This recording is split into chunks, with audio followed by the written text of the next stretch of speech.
Puji Tuhan, haleluya. Selamat pagi Bapak Ibu Saudara.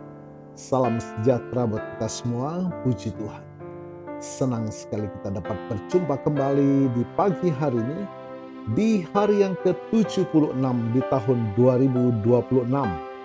Puji Tuhan, saya Pendeta Kawi Armiasa, Gembala Sidang GPDI Philadelphia Dompu, Nusa Tenggara Barat, menyambut Anda dengan penuh sukacita di pagi hari ini. Puji Tuhan, kita sudah menikmati pemeliharaan Tuhan sepanjang malam dalam peristirahatan kita, dan kembali pagi ini kita dibangunkan dengan tubuh yang sehat walafiat. Amin.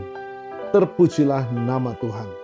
Walaupun mungkin ada di antara kita yang sedang menjalani perawatan kesehatan, baik di rumah ataupun di hospital, tetapi yakinlah kasih dan kuasanya yang tidak pernah berubah sedang memulihkan, menyembuhkan saudara. Amin. Puji Tuhan. Mari Bapak Ibu Saudara, kembali kita pagi hari ini sebelum menjalani seluruh aktivitas kita. Kita mau datang kepada Tuhan, sumber kehidupan. Alkitab menuliskan Injil adalah kekuatan Allah yang menyelamatkan setiap kita yang percaya. Sadar akan keterbatasan kita, sadar akan ketidakmampuan kita. Kita sangat membutuhkan tangan Tuhan yang kuat menopang dan memampukan kita menjalani sisa kehidupan ini senantiasa dalam perkenanan kepada Tuhan. Puji Tuhan. Mari Bapak Ibu Saudara, kita lanjut dalam seri penelaahan firman Tuhan kita. Saat ini kita berada di Injil Yohanes pasal yang ke-18 dalam tema kedaulatan Kristus di tengah penghakiman dunia. Puji Tuhan. Bapak Ibu Saudara, pasal ke-18 dari Injil Yohanes membawa kita pada sebuah narasi yang krusial, yaitu detik-detik menjelang penderitaan Kristus. Di tengah pengkhianatan, penangkapan, dan penghakiman yang tidak adil, kita melihat sebuah kontras yang mencolok antara kedaulatan ilahi dan kerapuhan manusia. Dari ayat yang keempat sampai ke-11, kita melihat keteguhan dalam ketaatan. Ketika pasukan datang untuk menangkap Yesus di Taman Getsemani, Yesus tidak menunjukkan ketakutan. Sebaliknya, ia maju dan menyatakan identitasnya dengan tegas. Akulah dia. Di sini kita belajar bahwa ketaatan sejati bukan berarti terbebas dari penderitaan, melainkan kesediaan untuk menghadapi cawan yang telah ditetapkan Bapa demi tujuan yang lebih besar. Ayat yang ke-15 sampai 27 kontras dengan ketegasan Yesus.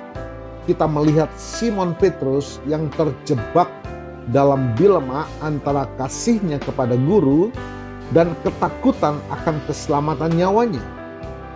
Penyangkalan Petrus mengingatkan kita bahwa tanpa penyertaan Roh Kudus dan keteguhan iman, integritas rohani kita sangat rentan runtuh saat menghadapi tekanan dunia atau ancaman terhadap zona nyaman kita.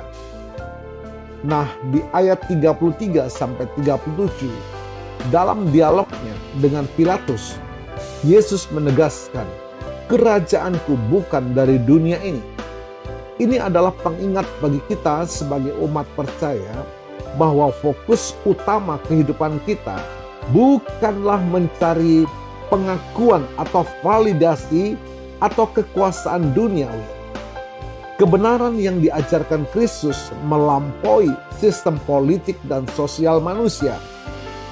Menjadi saksi kebenaran berarti hidup dengan standar surgawi di tengah dunia yang seringkali menolak kebenaran tersebut. Jadi Bapak Ibu Saudara, Yohanes pasal 18 memanggil kita untuk melakukan evaluasi diri.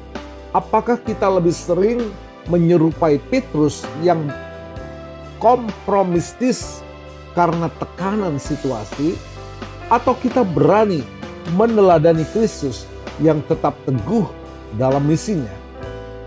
Marilah Bapak Ibu Saudara, kita berkomitmen untuk menerima setiap proses cawan, hidup dengan penuh kepercayaan pada kedaulatan Tuhan.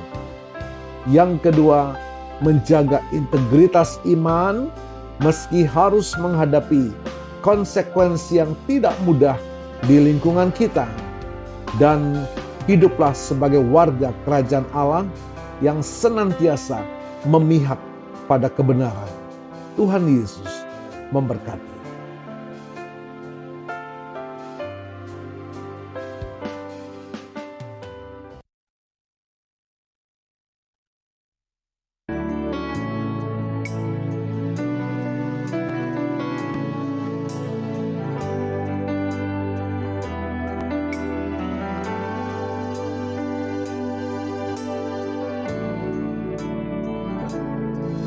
Tuhan tak pernah janji langit selalu biru, tetapi Dia berjanji selalu menyertai.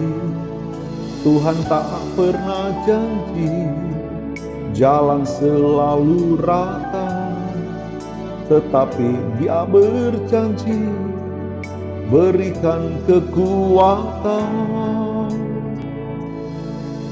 Jangan pernah menyerah, jangan berputus asa. Mukjizat Tuhan ada saat hati menyembah. Jangan pernah menyerah, jangan berputus asa. Mukjizat Tuhan ada bagi yang setia dan percaya.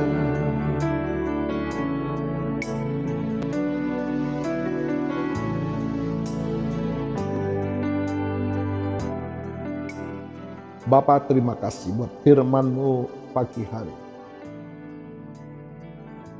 Melawat setiap kami dan memampukan kami oleh kekuatan Allah Roh Kudus untuk kami tetap berpegang pada kebenaran firman-Mu, walaupun apa yang ada di depan kami, bahkan apa yang sedang kami hadapi saat ini, menggoncangkan iman kami. Engkau berjanji tidak akan pernah meninggalkan kami, bahkan sekali-kali aku tidak akan meninggalkan Engkau. Kami percaya Tuhan, lawatan-Mu memberkati setiap kami. Kami berjalan bersama dengan Tuhan di dalam kemenangan demi kemenangan. Puji Tuhan. Dan hamba-Mu berdoa bagi Bapak Ibu Saudara yang menikmati berkat pertambahan usia, baik ulang tahun kelahiran maupun ulang tahun pernikahan dalam rumah tangga saudara. Kiranya anugerah, berkat, dan kasih setia Tuhan memberkati saudara, baik dalam kehidupan pribadi maupun dalam kehidupan rumah tangga saudara. Diberkatilah dalam nama Tuhan Yesus. Puji Tuhan. Mari Bapak Ibu Saudara, buka tangan dan iman kita terima berkat Tuhan. Tuhan memberkatimu dan melindungimu. Tuhan menyinari engkau dengan wajah-Nya dan memberikan engkau kasih karunia. Tuhan menghadapkan wajah-Nya kepadamu dan memberikan engkau damai sejahtera. Bapak Ibu Saudara, terimalah berkat Tuhan atas seluruh hidupmu. Terimalah berkat Tuhan atas rumah tanggamu. Terimalah berkat Tuhan atas iman, ibadah, dan pelayananmu kepada Tuhan. Terimalah berkat Tuhan atas masa depan dan pendidikan. Dan terimalah berkat Tuhan atas pemeliharaan tubuh, jiwa, dan rohmu sempurna sampai Tuhan Yesus datang kembali. Di dalam berkat nama Tuhan Yesus Kristus. Haleluya, haleluya. Amin. Puji Tuhan Bapak Ibu Saudara, sekiranya saudara diberkati melalui pelayanan ini, adalah baiknya jika Bapak Ibu Saudara berbagi, share firman Tuhan ini agar mereka juga mendapatkan berkat dan lawatan dari Tuhan. Puji Tuhan. Selamat pagi, selamat beraktivitas.